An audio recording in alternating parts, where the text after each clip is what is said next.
Xingqiu, Juvenile Gallant. All character stories. A young man carrying a longsword who is frequently seen at book booths. He has a chivalrous heart and yearns for justice and fairness for all.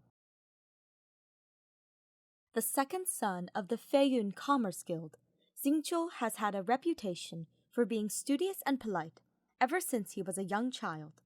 But there is another side to the mild-mannered Xingqiu everyone knows, a daring, adventurous, and much more mischievous side. Character details. Every merchant in Liyue Harbor knows of Xingqiu from the Feiyun Commerce Guild. All see him as a kind and well-mannered young man who is an excellent student, a top talent in every sense. As the second-born son of the family, Xingqiu is not required to shoulder the burden of managing the guild's affairs. However, Xingqiu possesses a unique scholarly talent among his peers. That is, the offering of Liyue's wealthiest merchants, and was often praised by his tutors as a young student. Xingqiu's elder brother, while learning the family business from their father, firmly believed that Xingqiu would become a great asset to the business one day. However, little did he know that Xingqiu, after finishing the dauntingly thick volumes on commerce and philosophy, would hollow them out and sneak martial art novels into them, which he read increasingly thereafter. Sometimes, Xingqiu suddenly disappears for hours at a time, with no explanation. When asked why, he simply replies, "A moment of solitude." Character Story 1. To Xingqiu, a moment of solitude can mean all sorts of things. Examples include visiting Wanmen Book House to peruse the latest novels, and going to Huyu Tea House to sample Yunjin's latest drink. Sometimes it means that he is off to fight for justice in the name of chivalry, defeating bandits on the road, driving away monsters, helping distressed children by fetching their kites from the treetops. There are all manner of responsibilities that fall into the category of chivalry, inspired by tropes from his beloved martial arts novels, such as the king who wears a disguise and mingles with the common folk.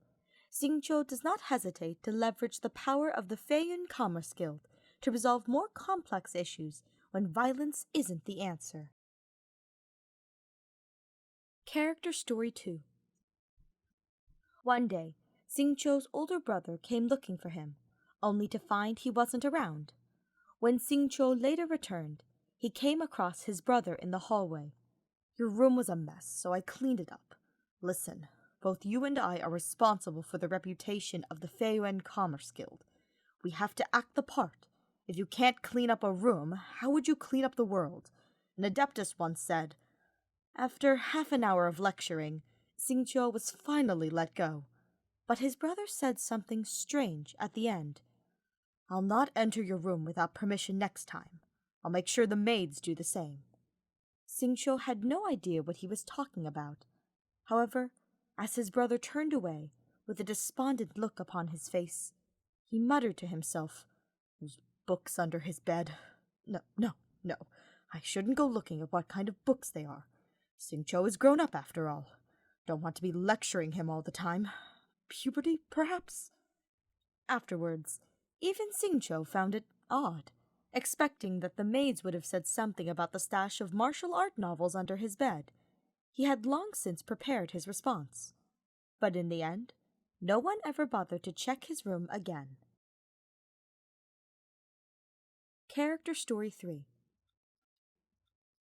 To keep Xingqiu from spending his whole day at Wanmen Book House in Feiyun Slope, his father agreed to let him learn martial arts from the Guha clan. Much to his dismay, Xingqiu quickly discovered that Guha was a dying art that had been in constant decline for years. There was no proper tuition, and it turned out the luxury dojo he had signed up in didn't even belong to the clan. They had just rented it temporarily to keep up appearances.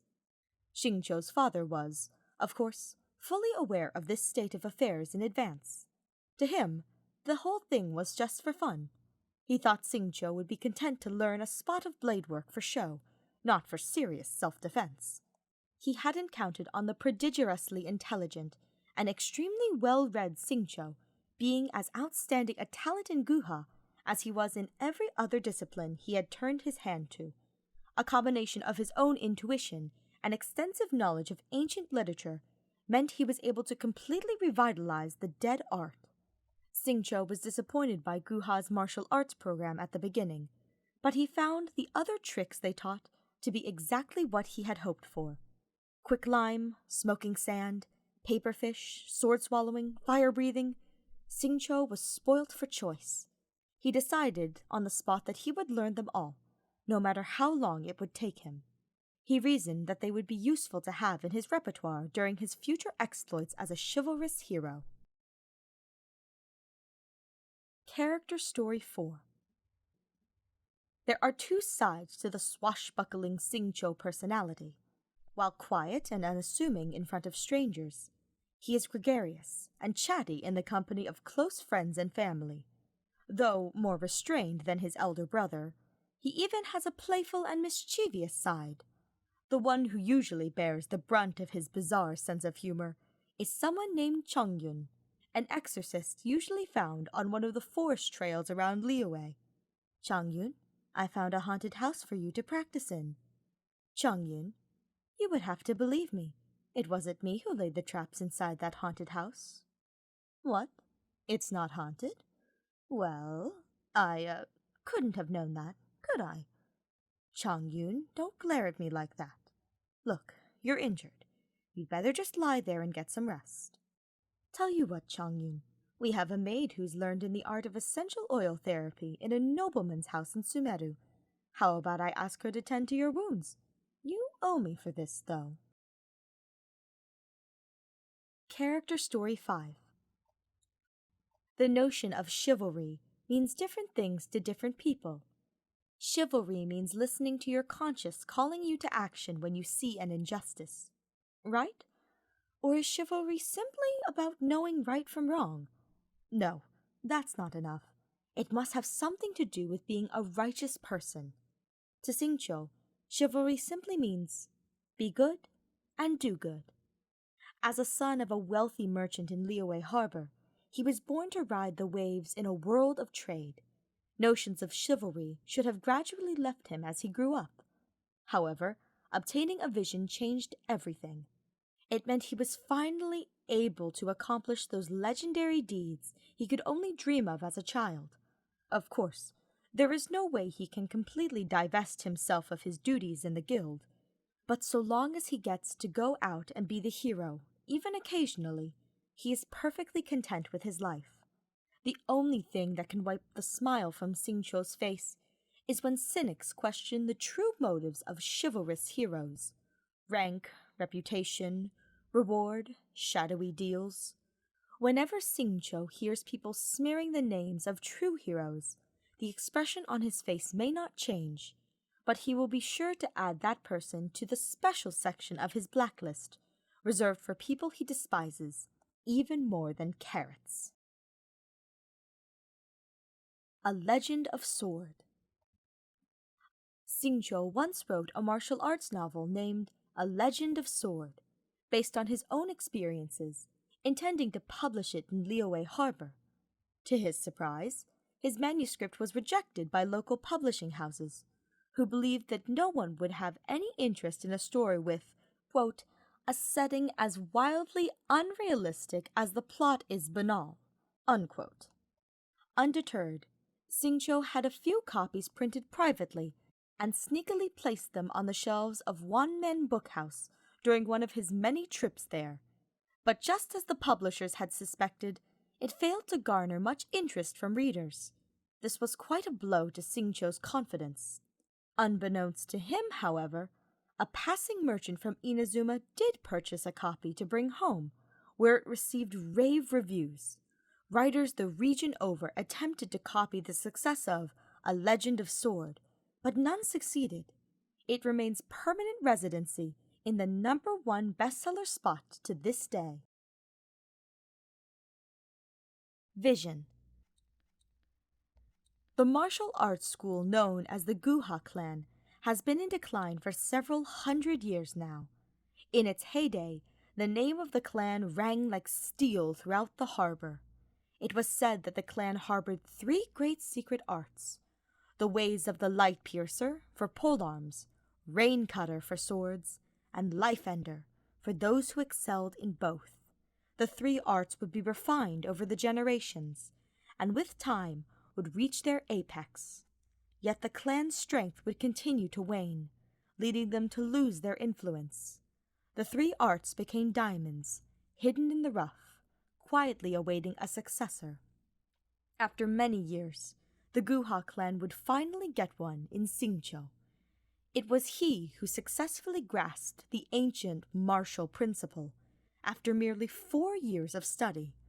The Guha weapon arts stress using the weapon as an extension of your body, and indeed, this is a common idea amongst the various schools of martial arts in Liyue. But the way Xingqiu saw it, the basis of the polearm and sword, was the use of a vision. Martial artists were meant to see a vision as an extension of themselves, and see their weapon as an extension of the vision. Hence, he says, the arts of both the polearm and the sword are just the art of the eye. Having come to this epiphany, Xingqiu took up a quill and penned a verse on the martial principle. Reading it, the Guha head was shaken with tears, declaring that it is not Xingqiu who needs the Guha clan, but the Guha clan that needs Xingqiu. Since then, this verse has been sealed up at the clan headquarters at Wangxiang Hall. Disciples are proscribed from reading it, much less outsiders. The verse reads thus: Guhag's arts I have studied long, in its secrets I am trained. Now its long-lost depths fall upon me, like the coming of blessed rain. The beating heart of Guhag's sword art is a shower of floating flowers. One amidst may seize a bloom, but those without read only doom. The Guhag lance is a lantern's dance, like flames in nights deep glooming. Like sparks, they scatter with ease in the dark, then join like the daybreak looming. They say the sword is as your arm, I say is glint in the beholder's eye, a light like the bright dawn coming. Those who wander are burned not, freely they cut rain, and enlightened they pierce light. Like a snaking dragon, they cannot be subdued. In their right eye the blade, and in the other the spear. This text should have been free for all to read. The only reason why it was sealed is the dreadful handwriting.